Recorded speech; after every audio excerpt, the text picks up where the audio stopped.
하나님 말씀 함께 보겠습니다. 스가랴서 10장 1절에서 7절 말씀 함께 보시겠습니다.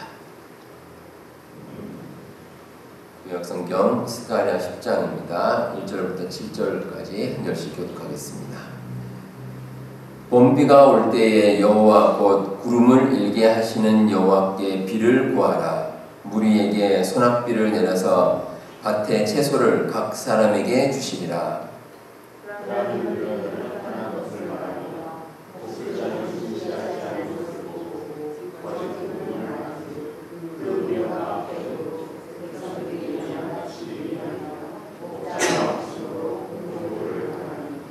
내가 목자들에게 노를 바라며 내가 수렴소들을 벌하니라. 만군의 여호와가 그 무리 곧 이가 족속을 돌보아 그들을 전쟁의 준마와 같게 하리니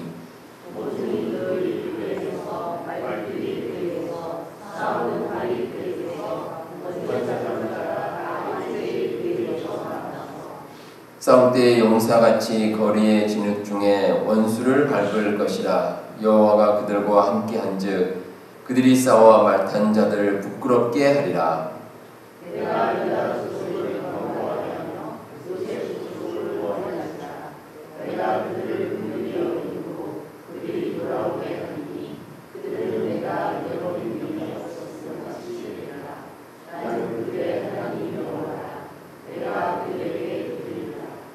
함께 읽겠습니다. 에브라임이 용사 같아서 포도주를 마심같이 마음이 즐거울 것이요 그들의 자손은 보고 기뻐하며 여호와로 말미암아 마음에 즐거워하리라. 아멘. 제가 처음에 미국으로 이민을 와서 LA에 살았습니다. 근데 당시에는 뭐 케이블 방송이나 또 인터넷 방송이 흔하지 않았기 때문에 그냥 여러분들이 잘 아시는 공중파 방송, 뭐 ABC, NBC 이런 방송들, 그런 방송들만 이제 텔레비전에서 나왔습니다. 근데 가끔 보면 제가 그 방송 보는 가운데 흥미로운 장면들이 좀 있었습니다. 경찰을 피해서 도망치는 자동차, 도망치는 열심히 도망치는 자동차가 있고 또 그 뒤를 열심히 따라가는 경찰차가 있고, 그런 장면을 이 공중파 방송에서 중계를 해줬습니다. 생중계를 했습니다. 그래서 그 차가 잡힐 때까지 계속 중계를 해주는 겁니다. 상당히 오랜 시간 그런 일이 있었습니다. 그런데 제가 그 장면을 보면서 궁금한 점이 두 가지가 있었습니다. 하나는 이 경찰차가 계속 뒤만 따라가는 겁니다. 앞지르지 않습니다. 계속 이렇게 졸졸 이렇게 뒤만 따라가서 처음에는 왜 저렇게 따라갈까 했는데 나중에 제가 들어보니까 그렇게 앞지르지 않는 것은 혹시 도주하는 차량이 앞서게 되면 이제 총으로 공격을 하거나 이제 그런 어려움을 당할 우려가 있기 때문에 그래서 경찰이 계속 뒤를 쫓아간다고 합니다. 그리고 또 하나는 어차피 결국 잡힐 줄 알면서 왜 도망가느냐 그런 생각이 들었습니다. 그 도망치는 차량이 아무리 빨리 가도 다 잡을 수 있습니다. 어지간하면 다 잡고 또 심지어는 그 차가 도망갈 때 헬리콥터가 하늘에 뜹니다. 하늘에 떠서 따라가기 때문에 도망가봐야 멀리 가지 못합니다. 그리고 더욱이 이 차가 한참 가다 보면 어떻습니까? 가스가 다 떨어집니다. 그러면 가다가 자동차가 멈추는데 그렇게 되면 이제 내려서 이제 잡힐 수밖에 없는데 그런데 왜 그렇게 열심히 도망을 갈까? 그런 생각을 제가 했습니다. 근데 가만히 생각해 보면 하나님 앞에서 우리 인간들의 모습이 그렇습니다. 우리가 가진 생각으로 무엇을 스스로 할 수 있을 것 같고 또 힘을 쓸 수 있을 것 같지만 그러나 하나님의 손안에 있습니다. 하나님께는 능력이 있고 또 우리가 그 하나님의 능력을 인정해야 올바른 길로 갈 수 있습니다. 오늘 말씀이 기록된 스가랴서는 이스라엘이 바벨론 포로 생활을 끝내고 이제 돌아왔을 때 그때 기록된 예언서입니다. 이스라엘은 바벨론에게 점령을 당한 후에 오랜 세월 식민지 통치를 받았습니다. 그러다가 해방이 되었고 포로로 잡혔던 많은 백성들이 다시 이스라엘로 돌아오게 됐습니다. 자, 그런데 이런 역사가 어떻게 일어날 수 있었을까? 결국 하나님의 도우심입니다. 하나님께서 도와주셨습니다. 주변 나라의 도움도 아니고 이스라엘의 능력도 아닙니다. 근데 바로 이 사실을 이스라엘 백성들이 믿고 따라가야 하는데 그런데 그렇지가 않았던 겁니다. 이 이스라엘 백성들은 자기들이 잘나서 그렇게 된 줄 알고 있었습니다. 그래서 스가랴 선지자는 이스라엘 백성들의 마음을 좀 돌이켜야겠다. 하나님께서 도와주신 것이라는 그 사실을 이스라엘 백성들이 깨닫게 만들어야겠다라고 생각을 했습니다. 그래서 오늘 말씀에서 스가랴 선지자가 이 비를 통해서 비라는 매개체를 통해서 설명을 하고 있습니다. 오늘 말씀 1절에 나오는데 이 비라는 것은 우리 인간이 살아갈 때 반드시 필요합니다. 꼭 비가 내려야 됩니다. 비가 내리지 않으면 삶을 이어갈 수 없습니다. 따라서 이 비는 영적으로나 물질적으로나 축복의 상징입니다. 하나님께서 우리에게 주신 축복입니다. 자, 그렇다면 우리가 이 비를 구해야 되겠죠. 하나님께 달라고 구해야 됩니다. 그럼 그 이유가 무엇인지 또 그 과정이 무엇인지 오늘 말씀을 통해서 함께 한번 묵상해 보도록 하겠습니다. 자, 우리가 하나님 앞에 비를 구해야 되는데 그에 앞서서 몇 가지 우리가 생각해야 될 부분들이 있습니다. 자, 무엇보다 헛된 우상에서 벗어나야 한다. 이렇게 오늘 말씀은 강조하고 있습니다. 2절에 보시면 드라빔들은 허탄한 것을 말하며 복술자는 진실하지 않은 것을 보고 거짓 꿈을 말한즉 그 위로가 헛됨으로 백성들이 양같이 유리하며 목자가 없으므로 권고를 당하나니. 이런 말씀이 기록되어 있습니다. 자, 여기서 드라빔이 뭔가? 드라빔은 구약 성경 제일 앞부분이죠. 창세기에 나옵니다. 창세기에 보시면 가정의 수호신처럼 이렇게 조그만 걸 드라빔으로 우상이죠, 우상. 그걸 이제 가지고 있습니다. 각자가 이제 소유하고 있는데 창세기 야곱이 이제 외삼촌인 라반의 집에서 떠날 때 그때 이제 야곱의 아내인 라헬이 그 아버지 라반이 가지고 있는 드라빔을 훔쳤다라는 기록이 나옵니다. 그러니까 아버지가 이제 우상처럼 섬기고 있는 드라빔을 몰래 훔쳐서 가지고 갔습니다. 왜냐하면 그걸 자기가 가지고 가서 자기의 것으로 삼기 위해서 그렇습니다. 왜 그렇게 이제 하나님 믿으면서도 드라빔에 집착을 했는지 모르겠지만 아마 그게 없으면 이제 마음속으로 불안했을지 모르겠습니다. 그리고 그걸 가지고 있으면 아마 좀 든든한 마음이 들었겠죠. 그래서 이제 우상이지만 마치 자기의 수호신처럼 그렇게 섬겼습니다. 그런데 그러한 드라빔들이 다 허탄한 것이다 라고 오늘 말씀은 기록하고 있습니다. 자, 그리고 이어서 나오는 복술자. 이 복술자가 뭐냐면 쉽게 말하면 무당입니다. 무당. 정치는 사람들, 무당을 가리키는 말입니다. 근데 이 정치는 사람들은 진실한 것을 말하느냐? 그렇지 않습니다. 거짓을 말합니다. 자기 생각에 드는 대로 그냥 아무렇게나 얘기합니다. 그게 뭐 거짓이라고 할지라도 그냥 자기가 맞다고 이야기를 합니다. 근데 이러한 드라빔이나 복술자에 의존하면 그러면 당연히 잘못된 결과를 낳을 수밖에 없습니다. 그들이 하는 위로도 헛되고 또 백성들은 도움을 받는 것이 아니라 오히려 어려움을 당합니다. 이런 헛된 우상에 의지할 경우 결국 목자 없는 양처럼 멸망의 길을 갈 수밖에 없습니다. 자, 이런 헛된 우상들, 이런 우상들은 마치 투기하는 것, 그러니까 도박하는 것하고 똑같습니다. 그러니까 투자하고 투기는 좀 다르죠. 그 차이가 뭐냐면 근거입니다. 근거. 투자한다는 것은 어떤 근거를 가지고 투자하는 건데 투기는 그냥 아무런 근거 없이 자기 마음에 생각나는 대로 하는 겁니다. 그럼 결과가 좋을 수가 없습니다. 우상의 속임수는 참 허무맹랑하죠. 우리가 잘 생각해보면 알 수 있는데 근데 이 우상을 섬기는 사람들은 그런 속임수에 넘어갑니다. 뭐 예를 들어서 여러분 우리가 왜 그 동전을 던질 때 앞면이 나올 확률이 대체로 한 어느 정도 되겠습니까? 보통 뭐 한두 번 던지면 모르겠지만 계속 많이 던지다 보면 대략 50%입니다. 반반 정도입니다. 그런데 이 헛된 우상을 섬기는 사람은 뭐라고 그러냐면 앞면이 나올 확률이 100%다. 이렇게 얘기를 하는 겁니다. 이게 말도 안 되죠. 왜냐면은 확률적으로 그렇게 될 수가 없습니다. 그런데 그렇게 믿으라고 강조를 합니다. 근데 그 잘못된 생각을 가진 사람은 또 그렇게 넘어갑니다. 그러면 결국은 바른 길로 갈 수가 없습니다. 헛된 우상은 벗어나는 것이 정답입니다. 자, 그런데 이를 위해서 우리가 두 가지 기억해야 될 사실이 있습니다. 하나는 이 헛된 우상이 잘못되었다는 것을 아는 겁니다. 잘못이라는 것을 일단 알아야 됩니다. 알아야 벗어날 수가 있습니다. 호세아서 4장 6절에 보시면 내 백성이 지식이 없으므로 망하는도다. 이런 말씀이 나옵니다.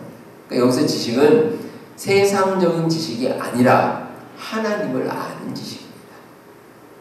하나님을 아는 지식이 없으면 글자 그대로 망합니다. 멸망을 당합니다. 근데 이스라엘 백성들은 어떻습니까?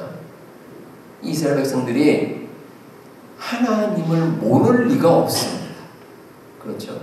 하나님이 택하신 백성인데 하나님을 왜 모르겠습니까? 알고 있죠. 그런데 살아가면서 우상이 눈을 가리니까 하나님을 바르게 보지 못합니다.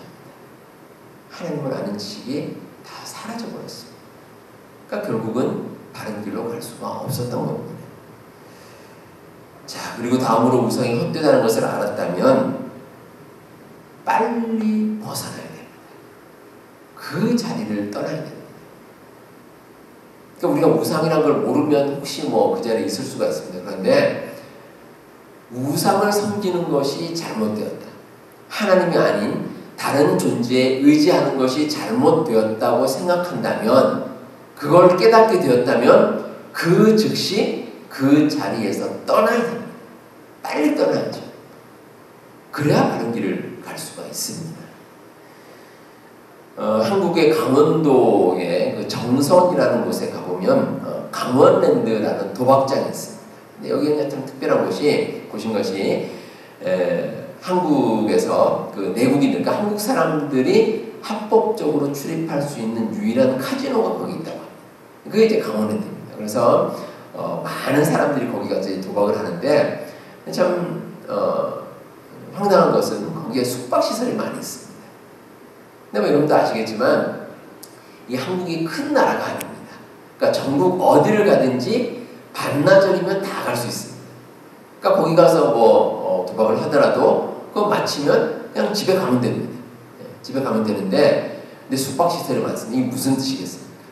거기 계속 머물러 있는 겁니다. 거기 계속 머물러서 오랜 시간 거주하면서 도박을 한다는 거죠. 그러니까 큰 돈을 잃은 후에도 떠나지 못합니다. 그러니까 계속해서 도박에 빠져서 빠져나오지 못합니다. 그러니까 잘못된 것이 있다면 가장 중요한 것이 그 자리를 떠나는 겁니다. 빨리 그 자리를 떠나야 됩니다. 우리가 하나님께 나가는 길에 있어서 우리를 가로막고 있는 헛된 우상들이 있습니다. 그 우상들이 잘못되었다는 것을 우리가 깨달으면 그 순간 그 자리를 떠나야 됩니다. 정말 중요한 사실입니다. 여러분들 이 진리를 잊지 마시고 헛된 우상에서 벗어나는 온전한 길을 가는 우리 모든 성도님들 되시기를 바랍니다. 자, 이스라엘 백성들은 헛된 우상 때문에 이제 어려움을 겪었습니다. 그런데 이스라엘 백성들이 우상으로 인해서 어려움을 겪게 만든 사람들이 있습니다. 스가랴 선지자는 두 부류를 언급하는데 거짓 지도자들과 이방인들입니다. 3절에 보시면 내가 목자들에게 노를 바라며 내가 숫 염소들을 벌하리라. 이런 말씀이 기록되어 있습니다. 자, 여기서 목자들, 이 목자들은 선한 목자들이 아닙니다. 거짓 지도자들, 잘못된 지도자들, 이런 사람들을 말하는 것이고, 또 수점소는 이방인들, 믿지 않는 사람들, 불신자들을 가리키는 말입니다. 자, 하나님께서 이런 사람들을 심판하시는데 이유가 있습니다. 이런 사람들이 인간적인 고집과 욕심으로 이스라엘 백성들을 망쳤기 때문입니다. 그러니까 이 사람들이 이스라엘 백성들을 유혹합니다. 어떤 식으로 유혹하냐면 그들이 가진 인간적인 고집과 욕심으로 유혹합니다. 그래서 고집을 가지고 욕심을 가지고 하나님의 길로 가는 것이 아니라 인간적인 길, 잘못된 길로 빠져나갑니다. 근데 하나님께서 그런 사람들은 심판하시겠다, 이렇게 말씀하고 있습니다. 자, 고집과 욕심은 철저히 인간적인 생각에서 비롯됩니다. 여러분들 성경 말씀을 쭉 읽어보시면 성경에 나오는 여러 인물들 가운데 이런 고집과 욕심 때문에 멸망한 사람들이 정말 많이 있습니다. 정말 많습니다. 대표적으로 이 고집 때문에 멸망한 사람, 열왕기상 22장에 보시면 이 아합 왕이라고 합니다. 아합 왕. 이 아합 왕이 그 북쪽 이스라엘의 왕이었는데 그 남쪽 이스라엘의 남쪽 유다의 그 여호사밧 왕과 함께 아람을 공격해서 한번 우리가 전쟁을 벌여보자라고 계획을 했습니다. 그래서 이제 그 유다 왕에게 가서 우리 힘을 합쳐서 아람을 물리치고 우리가 큰 승리를 한번 거두어 봅시다라고 제안을 했는데 그 여호사밧 그 유다 왕이 그렇게 하기 전에 우리가 하나님께 한번 여쭤봅시다. 이렇게 이제 제안을 했습니다. 그러니까 하나님께 기도하자 그러니까 뭐 아합 왕도 어쩔 수가 없죠. 한번 그렇게 한번 알아보자라고 했는데 여러 거짓 선지자들이 그때 몰려왔습니다. 그래서 이제 아합이 이제 매수한 거죠. 그래서 그 선지자들이 뭐라고 그러냐면 전쟁하면 반드시 이깁니다라고 거짓 예언을 한 겁니다. 그러니까 이 유다 왕이 이상합니다. 아니 어떻게 이구동성으로 이렇게 말을 할까 해서 여기 선지자가 또 없습니까? 라고 하니 이제 미가야 선지자라는 사람이 있습니다 하는데 이 미가야 선지자는 전쟁을 하면 큰일 납니다. 아합 왕이 특별히 전쟁에 나가서 목숨을 잃을 겁니다. 이렇게 예언을 하는 겁니다. 근데 이 아합 왕이 그 말을 듣지를 않습니다. 그래서 계속 자기의 고집을 부려서 결국은 전쟁터에 나갔고 전쟁터에서 목숨을 잃고 말았습니다. 이 고집 부리다가 결국 멸망을 당한 거죠. 자, 이런 고집과 함께 욕심 부리다가 망한 인물도 있습니다. 대표적으로 여호수아 7장에 나오는 아간이라는 사람이 그렇습니다. 이스라엘 백성들이 이제 가나안 땅에 들어가서 여리고성을 점령을 하고 또 그 성에 있는 많은 전리품들을 취하게 됐습니다. 하나님께서 그런데 여리고성을 무너뜨리기 전에 미리 강조를 하셨습니다. 그 성에 있는 전리품들을 개인적으로 취하지 말라. 그렇게 말씀하셨는데 이 아간이라는 사람이 욕심이 나서 개인적인 욕심 때문에 많은 전리품들을 혼자 챙겼습니다. 결국은 그 사실이 드러나게 됐고 이 아간이 멸망당하는 그런 일이 일어나 말았습니다. 우리가 믿는 사람으로서 정말 하나님 앞에서 온전한 길을 가야 될 이유가 있는데 그 길을 가는데 가장 중요한 것이 이 고집과 욕심, 이 버리는 겁니다. 이 고집과 욕심을 버려야 하나님께로 온전히 우리가 나아갈 수가 있습니다. 자, 우리 믿는 사람들이 하나님께 나가는 과정 가운데서 제가 말씀드렸죠. 헛된 우상을 버려야 된다. 헛된 우상을 버려야 되고 그리고 인간적인 고집과 욕심도 함께 버려야 됩니다.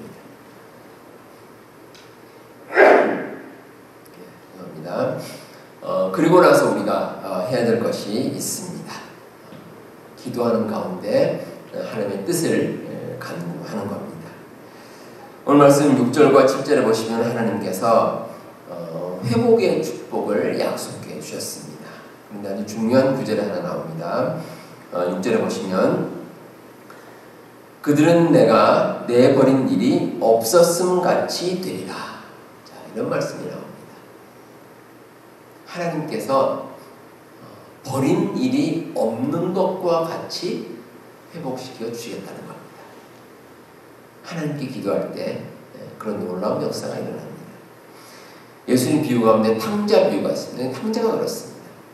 탕자가 처음에 아버지의 집에서 편안하게 잘 살다가 어떻게 됐습니까? 자기 혼자 떠났죠.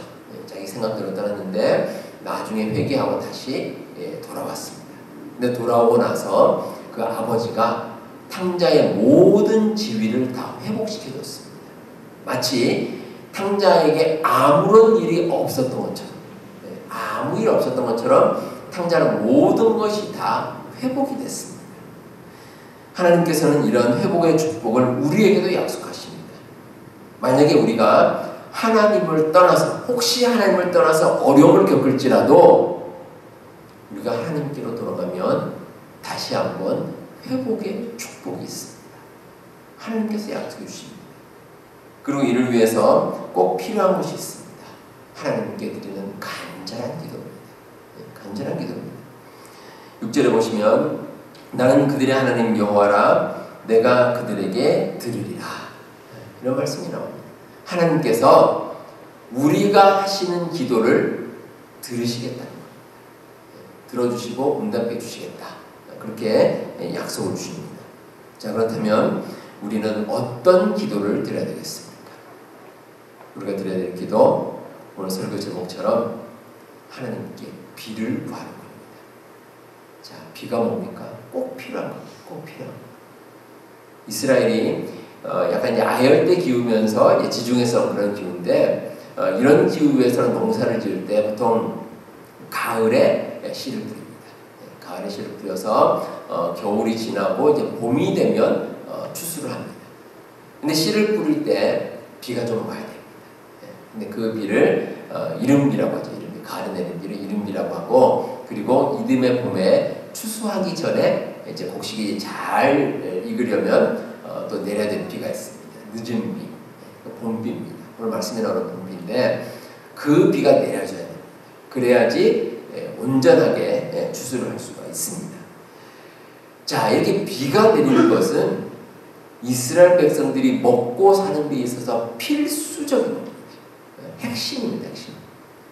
이른 비와 늦은 비가 내리지 않으면 그해 농사를 망칩니다. 아무것도 먹을 수가 없습니다. 자, 이렇게 이스라엘 백성들에게 필수적인 것이 이 비라면 우리에게도 꼭 필요한 것들이 있습니다. 여러분에게. 여러분들 지금 마음속에 한번 생각해 보시기 바랍니다. 여러분들에게 지금 당장 꼭 필요한 것, 정말 핵심적인 것이 무엇인가? 바로 그걸 구해야 됩니다. 하나님께 구할 것이 우리에게 꼭 필요한 것, 구체적으로 구해야 됩니다. 그래서 우리가 하나님께 구할 때는 이 세상적인 원리와 다릅니다. 여러분, 우리가 뭔가 구할 때 다른 사람 생각할 거 없습니다. 그냥 내가 생각하기에 절대적으로 필요한 거, 이걸 구해야 됩니다. 우리 세상에서 보면 왜 그런 게 있죠? 뭐 절대평가, 상대평가가 있는데 세상에는 상대평가가 많습니다. 그래서 예를 들어서 내가 이제 그 직장에서 월급이 올라가더라도 물가가 올라가면 어떻습니까? 그게 의미가 없습니다. 상대적입니다. 그리고 내가 어떤 일을 잘했습니다. 잘해도 누군가 나보다 더 잘하면 내가 잘하는 것이 묻힐 때가 있습니다. 그런데 하나님과 나와의 관계는 상대적인 게 아닙니다. 절대적인 것. 그러니까 하나님께는 다른 사람과 비교할 필요도 없고 하나님 앞에 나와서 쭈뼛쭈뼛할 필요도 없습니다. 내가 생각하기에 나에게 지금 꼭 필요한 것, 절대적으로 필요한 것들을 하나님께 구하는 겁니다. 그러면 하나님께서 나의 필요를 아시고 응답해 주십니다. 만약 나에게 필요하다면 하나님의 때에 맞춰서 하나님께서 이루어 주신다는 겁니다. 우리 기도가 그렇습니다. 다른 사람들의 영향을 받거나 다른 사람 비교하거나 저 사람은 어떻게 기도하지, 이건 상관없습니다. 내가 하나님께 나아가서 정말 하나님께 엎드리고 간절하게 구하는 겁니다. 그렇게 기도할 때 우리가 꼭 기억해야 될 거, 기도의 대상은 하나님이라는 거. 우리가 기도할 대상은 다른 어떤 것도 아니라 하나님께 기도하는 겁니다. 그리고 또 하나는 기도의 내용입니다. 가장 중요한 것, 가장 필요한 것, 그걸 구하는 겁니다. 그제 금요 저희 예배 시간에 학부모 기도회를 가졌습니다. 우리 학부모님들이 오셔서 함께 우리 자녀들을 위해서도 기도하고 또 여러 기도 제목을 기도했는데, 그때 기도한 기도 제목도 어떻습니까? 상당히 구체적으로 기도했습니다. 우리가 정말 우리의 자녀들을 위해서도 그렇고 우리의 삶을 위해서도 그렇고 우리에게 꼭 필요한 것들 구체적으로 하나님께 내려놓고 그 기도 제목을 가지고 하나님께 나아갔습니다. 그 이유는 우리가 그렇게 기도할 때 하나님께서 응답해 주시기 때문입니다. 그래서 우리가 기도해야 될 것은 하나님께 비를 구하는 겁니다. 구체적으로 나에게 필요한 것, 그걸 하나님께 나아가서 구할 때 하나님께서 우리에게 반드시 이루어 주십니다. 우리 성도 여러분, 스가랴 선지자는 봄 비가 필요할 때 비를 내려주시는 하나님께 구하라 라고 말씀하고 있습니다. 이 비라는 것은 자연현상입니다. 자연현상. 우리 인간적인 노력으로 어떻게 한다고 될 일이 아닙니다. 그럼 어떻게 해야 됩니까? 하나님께 맡겨야 되는 겁니다. 우리 기도가 그렇습니다. 우리가 기도하는 제목들, 만약에 우리가 인간적인 능력으로 할 수 있는 거라면 기도할 필요가 없겠죠. 내 힘으로 하겠죠.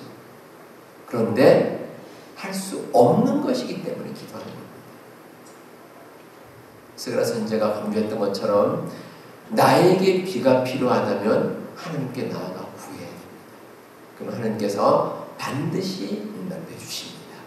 여러분들 이 믿음 가지시고 우리 함께 나아가서 우리의 모든 것 아는 또 그를 통해서 하나님의 귀한 응답을 받으시는